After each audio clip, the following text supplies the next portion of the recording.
What up, YouTube? It's your boy Banks, and we back in the building, you feel me? It's True Talks, cause True Talks, alright? Let's get straight right into it. Alright, man, so I'm back. You already know, back in the building. It's your boy. Alright, so we're gonna be doing a video just talking about what I feel is going to be the best duos. It's not necessarily the best duos that's gonna be based off of just next season. It's what I feel the best duos are gonna be for the next, however, 2 to 3 years that these guys are like gonna be together under the contracts. You get what I'm saying? Unless obviously a trade or whatever happens. But it looks like this is what we're gonna be seeing with these duos for the next at least minimum 2 years, 3 years at least. You get what I'm saying? Because of contract, right? So let's talk about it. What I just think the duos are gonna be play style wise. So it's not necessarily what the team record is gonna be. This is basically what my top 5 duos are. So it's not necessarily which has the best team and whatever. When I mean duo and top 5 duo, it means the duos that are going to be scoring the most. You know what I'm saying? Averaging the most. So 20 points each, or high 20s, mid 20s, whatever the case may be. What I think the duos are going to be averaging and putting up as a dynamic duo. Now, there's a lot of duos. Oh, you guys might be, this duo's out of here, this duo's out of here. The duos that I'm leaving out of here, it's not the duo. The second guy in the duo doesn't really average 20, right? Normally he's averaging less than that, and it's actually a team. It's a team thing with one main guy, and there's a team guy. Then there's a second guy who is the second best guy, but it's not necessarily high on the duo scale. They're a high team, but not on the duo scale. You know what I'm saying? So this is just according just to duos. Obviously, play style has to factor into it as well. Just how I think they're gonna mesh together. And just gonna be eating. Because y'all are sleeping, getting buckets, not just on the weekend. You feel me? It's a daily thing. It's a daily thing. All right, so let's get straight right into it. So the first duo that I have, obviously, is that boy, the Claw, and PG-13. Oh my goodness. It's bruh. You already know they get buckets. Last year, PG averaged 28, Kawhi averaged 26. Now they're together, so PG's obviously not going to average 28. But they're going to be in the mid-20s, high 20s. I already know. Worst, PG will average like maybe like a 23, 22 to 24 range or something like that.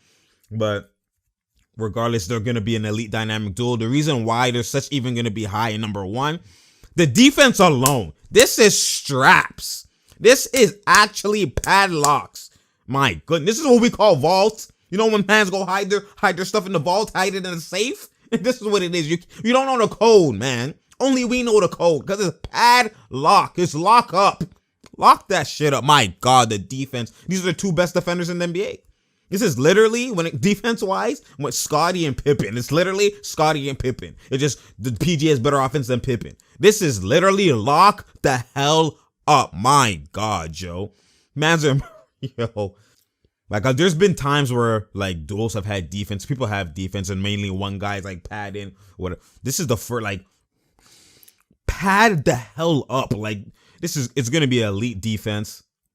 Kawhi's guarding you. They set a screen. PG switches. Like, there's no mismatch between us two. There's no mismatch. Unguardable. My God, Joe. My goodness. And we guard a bull. My goodness. You don't know about the bars? You think you're a bull? He guards you. Oh my God, man. Jeez. That's elite defense. Elite defense. You already know Kawhi's a dog.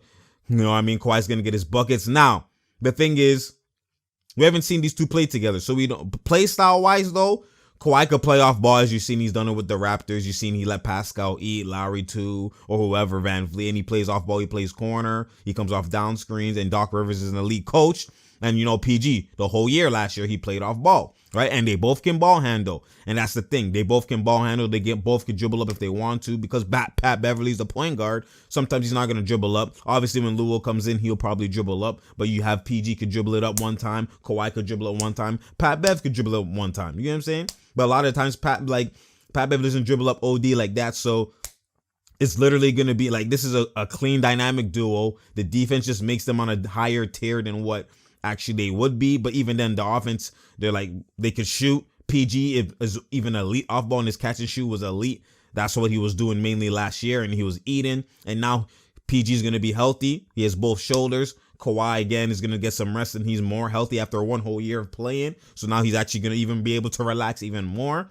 Like, it's an elite duo, man. It's an elite duo. Kawhi is obviously going to get his 3-point shooting percentage even higher. You see his 3-point percentage in the regular season was lower, like around 38 or something like that. But his playoff 3-point percentage was almost around 50. So, bro, that boy, or it was like low, it was above 40s. Like, that boy, man, like, Kawhi, please don't try. Stop. We're going to be seeing a lot of him on this channel. Best believe.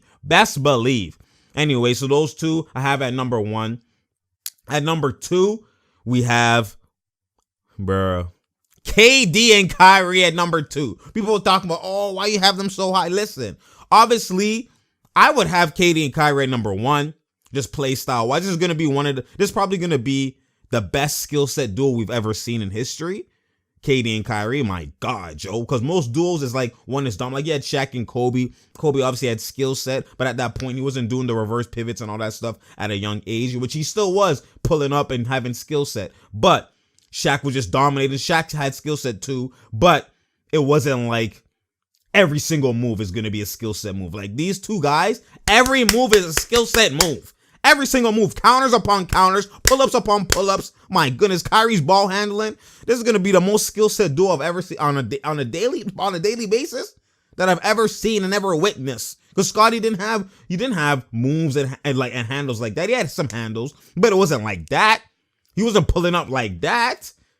Jordan, obviously, you already know Jordan had a skill set, bro. KD and Kyrie, that is a number 1 skill set duo we're gonna witness. Now, the only reason I don't have them number 1 is because KD is coming off an injury, right? And it's a big injury. But the way KD's play style is, I already know he's going to be okay. I know he's going to be elite. But even if he is 80% of what he is, those two are still going to be elite. But at the end of the day, it's still an unknown because it's an injury, right? It's still an unknown. At this moment of time, it's still an unknown. I know the truth, but it's still an unknown. You know what I'm saying? It's still an unknown. You still never know. It could go either way. So obviously you would think I would have them lower, but no.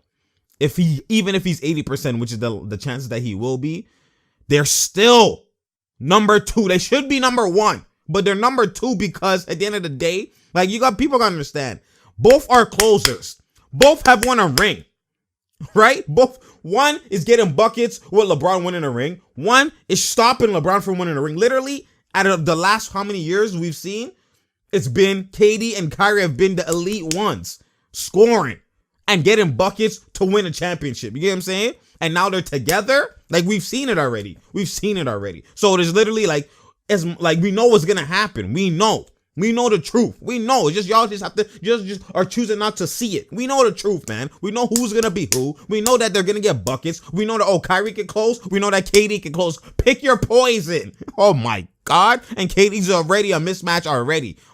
Yo, that duo's gonna be elite. I'm telling y'all, man. Y'all are sleeping. It's unfortunate KD got injured, but when he comes back, and he's coming back with a vengeance with the Nets, y'all are tripping. Let y'all know. Putting them hella low on y'all are tripping. Anyways, now the third one that we're gonna go to is I have Steph and Clay. At the end of the day, it's proven. Steph and Clay's proven. They've won rings together. They won a ring even without KD. They won a ring together, and just their play style, it just matches. It's the Splash Brothers. Splash Brothers. Don't ask others. Because we here. You already know. Obviously, I have them a bit lower. I would probably have them number 2. Like I would have KD and Kyrie. Then I would have Steph and Clay because those two are proven. All 4 have won rings. They've been proven, right? And we've seen Steph and Clay work together. Now Kawhi and PG, I would have at 3, but because of the health, I have them at number 1 for right now. Obviously, and because at the end of the day, the defense is elite. And Kawhi could close. PG has been getting better at closing, but he hasn't been on that level championship wise. So all those 4 other guys, they're just their championship pedigree makes them go higher, and I reward winning at the end of the day. You get what I'm saying? So we have Steph and Clay at number 3. People are sleeping on them. We don't know when Clay's gonna come back, but at the end of the day, we've seen Clay bouncing with a torn ACL. So just know when he's fully healthy, I already know he's going to be bouncing with the torn ACL. You know what I'm saying? No pun intended. You feel me? So I already know he'll get buckets, and he's a shooter, so it don't matter anyways. And he catch like it's just elite, man. It's just those two guys at the end of the day. And Steph, you already know. And then Draymond's still there. Like Steph and Clay, I just already know they're just gonna still be getting buckets till the break of dawn. They're gonna be getting buckets till my eyes close. You know what I'm saying? So I already know that. So that's about the known versus the unknown. So I already just know that. And then what I have at number 4 is I have LeBron and AD at number 4. A lot of people have them at number 1, number 2, number 3, or whatever the case is. I have them at number 4. I don't have them over those guys because it's championship pedigree. LeBron has won, but people, this is why LeBron winning is actually the reason why I actually have them low. Because when LeBron wins, he's never won with an elite big. He's never won with an elite big putting in work. It's always been a guard putting in work. He's won with Wade putting in the most work. Bosh used to put in work, but then he averaged 18 when he was playing. Yes, he was the third wheel, but it's not just the third wheel. That's people just talking, and they're just trying to. When it comes to LeBron, a lot of people just try to find they're just optimistic. They just try to find the benefit. They just try to will it in, have the most faith. But they don't look at actually what's happening. Bosh wasn't getting 18 because he was the third wheel. He was still getting touches. But the thing is, he's on the perimeter. He's not in where he was eating. Bosh, when he was averaging 24 and all of that stuff before with the Raptors, he was on the block a lot. He shot threes here and there on pick and pops and situationals when they needed a 3 in the clutch, etc. But when he was abusing Howard, he was the face-up king. Face-up, jump shot, or he'll face up with a spin, face-up, blow by. He literally was playing like he was Melo. He was on the block. You know what I'm saying? And then he'll pick and roll and all that type of stuff. And that's how he was getting his rebounds and he was eating. When he played with LeBron, because LeBron needs the most space, he has to be on the perimeter. So that's what just sucks Chris Bosh's game a lot. It wasn't that he was the third wheel, because we've seen third wheels average around 20. We've seen, like, for instance, perfect example is about third wheel. Because people talk about this whole third wheel stuff. We've seen KD average high 28s, high 20s. We've seen Steph average high 20s, around 30. Then we've seen Clay average around 20 something, low 20s, like 22, 23-ish. We've seen that.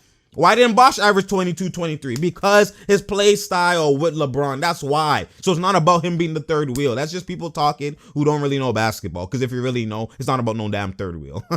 It's not about no damn third wheel. It's about play style. So we've seen Kevin Love. Kevin Love average again, same with Chris Bosh, averaging around 18. Kevin Love was getting 30 and 30s. He was doing 80 type of numbers before he got with LeBron. But when LeBron comes there, what do I have to do? We need spacing. If you're a big man that has shown flashes that I could shoot, because you didn't really shoot that much, but you showed flashes that you could shoot threes, we just want you on the perimeter because that's your strength. And it's your strength. It fits my strengths. You know what I'm saying? So it's not your strength, but you could do some of it. So because you could do some of that and you could do that, let's make you do it at an elite level. Now I could do what I need to do because this is my strengths. You know what I'm saying? So that's just what it is. Unless LeBron changes his play style, which we already know LeBron is who he is, and he might be going to the point guard anyways, which means he's not going to be changing his play style even more. He's going to try to have shooters around with him. He's going to be doing pick and roll.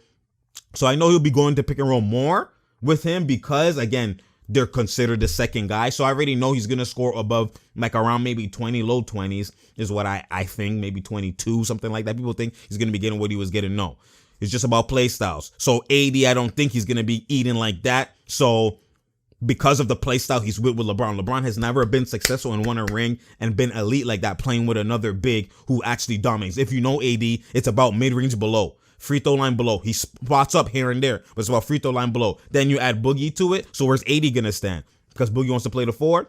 You know what I mean? So he's just going to be on the perimeter a lot. And I don't see AD just being an elite three-point shooter. I don't see that happening. He'll hit here and there, but it's hard for a big to just be an elite three-point shooter unless you're Nowitzki and that's been your skill set always. You know what I'm saying? Like you've been a shooter first, everything else second. So AD's not a shooter first, everything else second. So I don't see him just splashing like that. So I think he'll average a bit around there. So again, that makes their scoring and their duo actually lower than the other ones that I've shown, because I don't think people are just over boosting what they think it's going to be. This is the same thing they said about K-Love. The same thing they said about Bosh. Then what happens? We blame Bosh. We blame K-Love. The thing is why also too AD, I would have them actually lower. But AD has elite rim protection, his elite defense.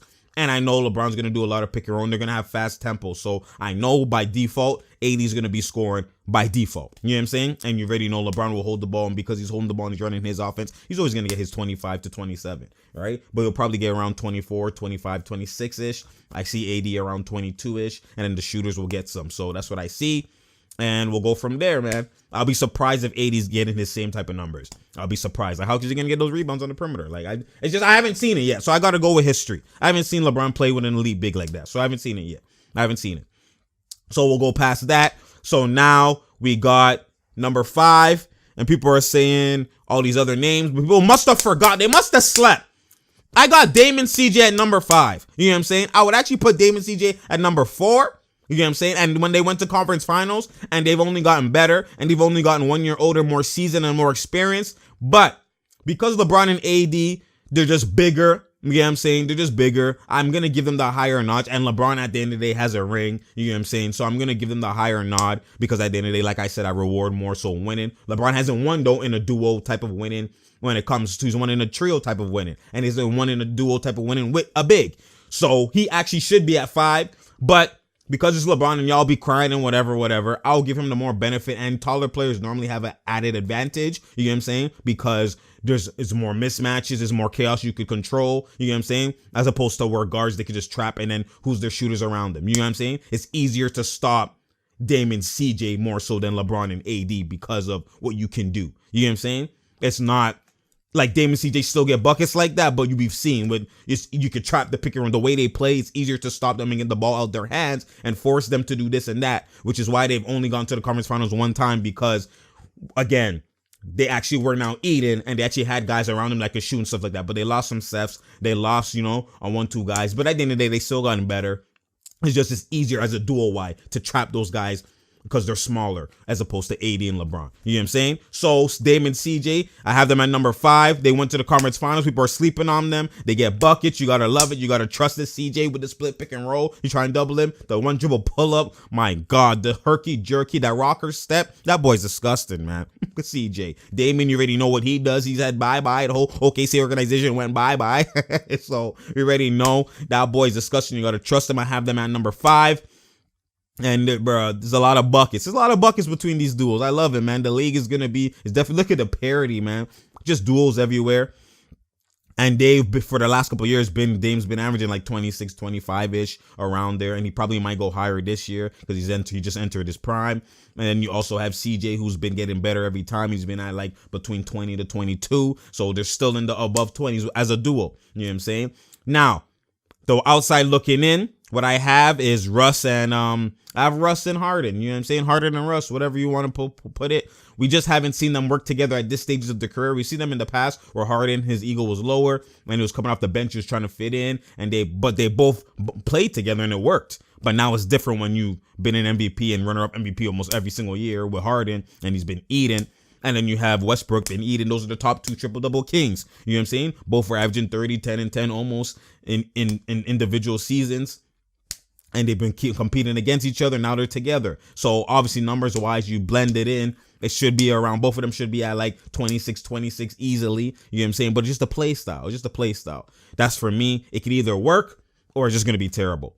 I don't see an in between. So I'm leaning more toward working because when you get traded, it's just a humbling experience. You know what I'm saying? Obviously, he asked for it, but the fact that he's traded, the fact that he's been exited out the first round all these years, Russ is going to now handle the ball, which now Harden for the first time finally could be like, you know what? It's my guy. So I actually am not going to just handle the ball because Harden's not going to change for anybody else, but it has to be someone who he knows and who he likes. So the fact that Harden knows Westbrook and likes Westbrook, he knows, you know what? I'll actually play off ball because that's the one nigga I want with the ball. He didn't want Chris Paul with the ball. That's why they were beefing, they were fighting, especially when Chris Paul injured and he was carrying. Now when you do that and I'm getting all these 40s and I'm doing what I'm eating, it's hard for me to go back into this role where I'm just playing off ball sometimes. You know what I'm saying? So it's kind of like the egos matched. The egos didn't match. So now you have 2 egos, 2 guys who like each other, but with egos. So it's like they're going to more so work it out than not.